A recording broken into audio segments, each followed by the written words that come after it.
It's mushroom season here in West Central Illinois.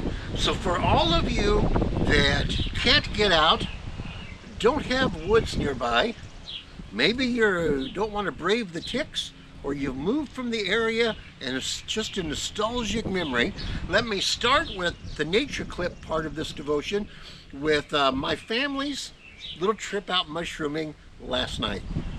Oh, and when we get back, I'm going to ask a question.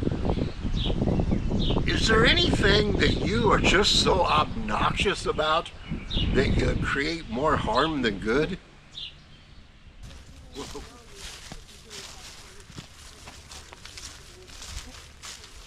Been another week, especially down here.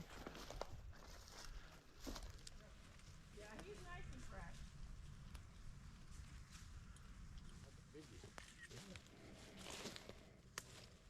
So you can pick that one if you want. No, you go ahead. I picked one already. Someone with a cap nine? Yeah.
I know that I'm going to owe you all an apology on this clip. I just have my little GoPro with me, and I don't have my microphone and my windscreen, and it's a windy day, and I'm pretty sure there's going to be an annoying amount of background noise.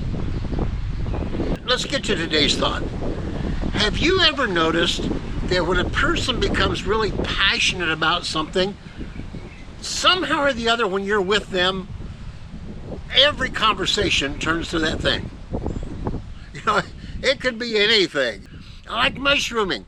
And so all of a sudden, you know, every conversation turns to mushrooming. Like, how old are your kids getting to be now? Oh, well, Johnny is 4, then Susie is 6, and by the way, they love mushroom hunting. Oh. I think I found a wind block. Now I need a sunblock. See if I can give myself a sunblock. Well, it's not perfect, but it ought to help. At least the sun's not in my eyes. Have you ever noticed that when a person is passionate about something, not only do the conversations keep going, you know, that direction, but do you notice that they seem to know everything there is about that subject? Oh, you know, mushrooms. Mushrooms start out like this, and they grow like this, and they grow a certain amount of time like this, and they're best found under a certain tree, and they know just about everything there is about it because that's what their passion is. I don't suppose there's anything wrong with that, unless it's not mushrooms, unless it's a subject that is controversial. Because have you ever noticed that whenever a person becomes passionate about a controversial subject, you know, the big two are religion and politics, that they not only make sure every conversation ends up there, and they not only know a ton of things, the facts about it, but it seems like they only know facts from their perspective. And now there's harm. It probably won't surprise you to know this is not a new problem. In the Bible times, there was this kind of a problem really causing trouble in one of the churches. And there's a letter that part of it's written about that. And it goes something like this. We talked about this in church 2 or 3 months ago.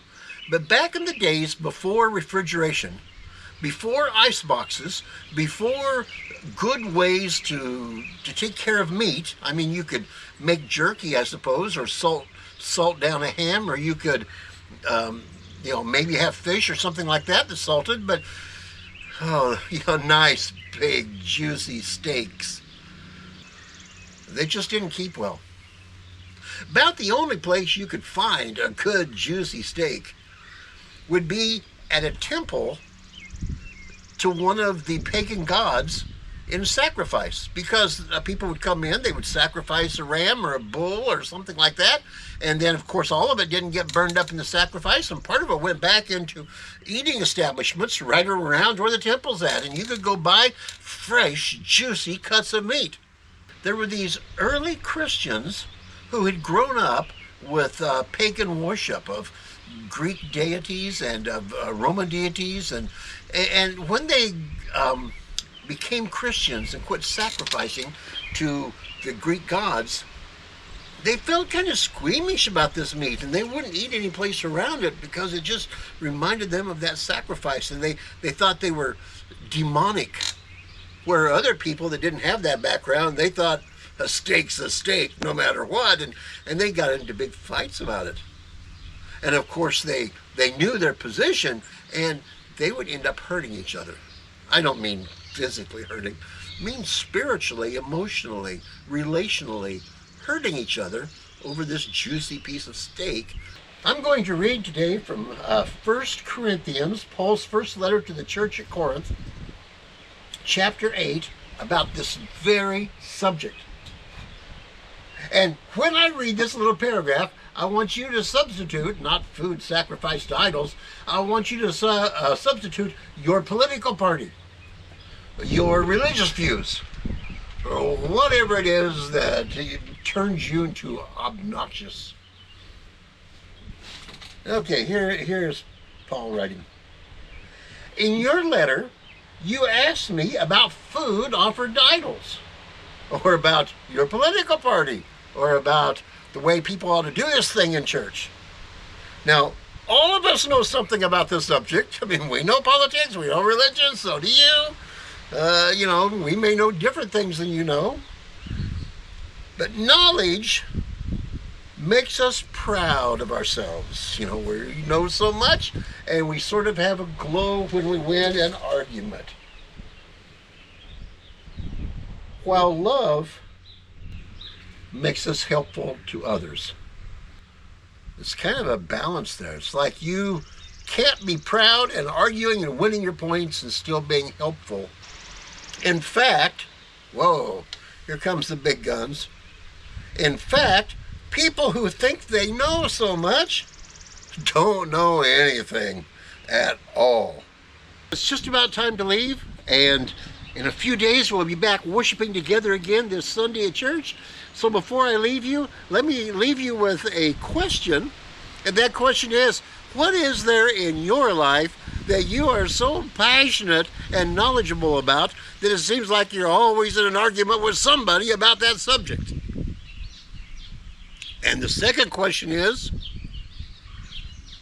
there another way you could address that actually is more helpful, beneficial to the person that you are talking to? May God bless you and make you a blessing to others.